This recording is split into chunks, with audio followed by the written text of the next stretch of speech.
Hello everyone, welcome back to the channel. Today we are trying out something really cool, the Wan 2.1 frame interpolation model.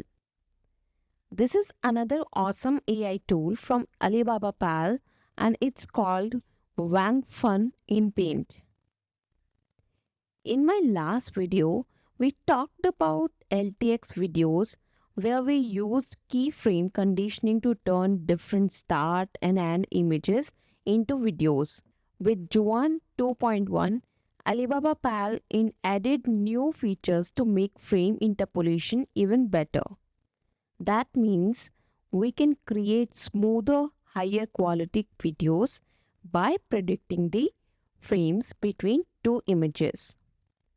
Now, I'll be honest, most videos made this way will look like morphing because the AI is guessing what happens between the start and end frames.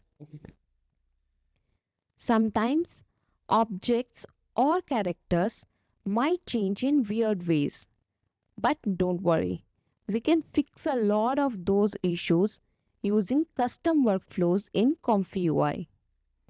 In fact, Wan 2.1 can do an even better job than LTX in some cases. For example, so here is the prompt. I have given a cinematic fantasy scene of a towering humanoid polar bear walking through a medieval stone corridor alongside a fierce dwarf warrior, etc. You can check out the complete one here. Moving on, let's talk about the model. It's Alibaba Wan 2.1 has two versions for frame interpolation. First is A14B model, which is bigger and more detailed, and second is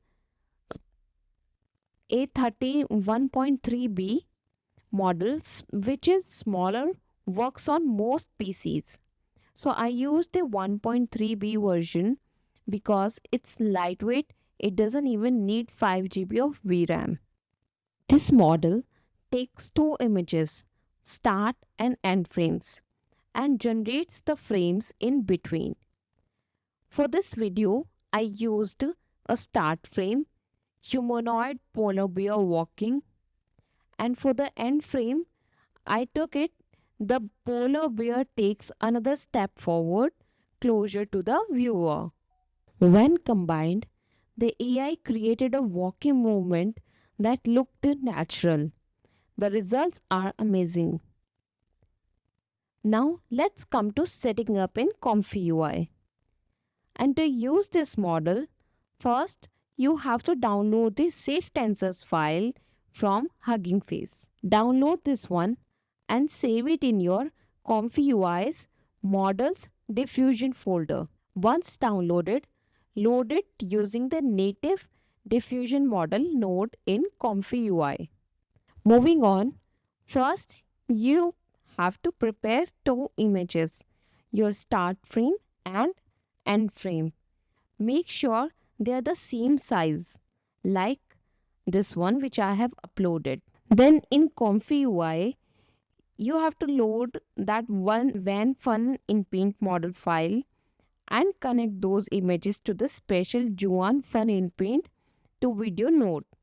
And don't forget the clip vision encode part.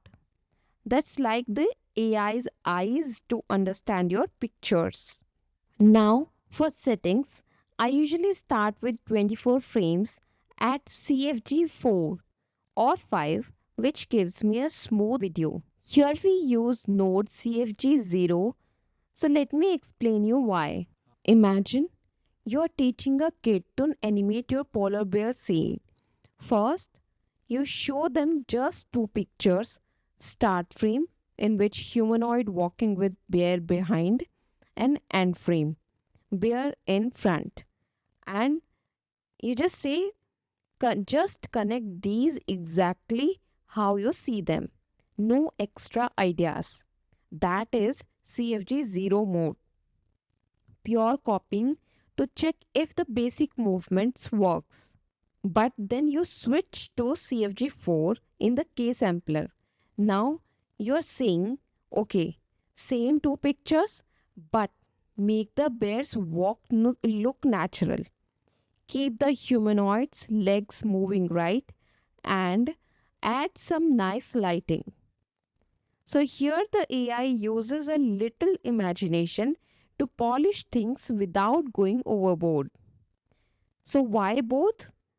Because CFG 0 spots problems like weird leg bends.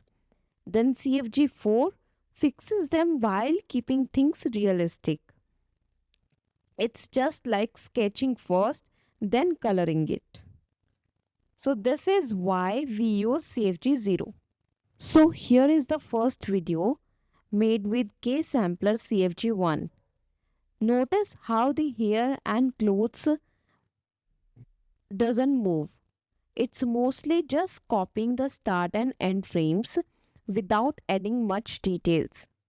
Now look at the second video, which is made with K sampler CFG 4. See how the hair flows naturally and the cloth has subtle movement. That's the AI adding realistic touches while staying controlled. Here is a tip: don't set CFG too high. Stick to 4 or 5 for smooth, natural animations without weird distortions. Now, let's generate this at 25 steps with CFG 4. And here is my prompt, which I have given here. An epic fantasy scene unfolds in a frozen mountain range under a clear blue sky, etc. You can read from here. Let's look at the results. Watch how the AI creates beautifully natural motion. The key is finding that sweet spot where the movements looks fluid and realistic without going overboard. If the results comes out a bit blurry, don't worry. We can run it through my trusted blur fix workflow to sharpen things up. But if it's already looking sharp and just needs more refinement, that's when we bring out the upscaling to enhance those fine details. Remember, always check your initial output first before deciding whether it needs the blur fix or upscaling treatment. This smart approach saves so much time and gives you the best possible results. So that's all for today's video. Please like, share and subscribe to our YouTube channel if you liked our content. Thank you. Bye bye. See you in the next one.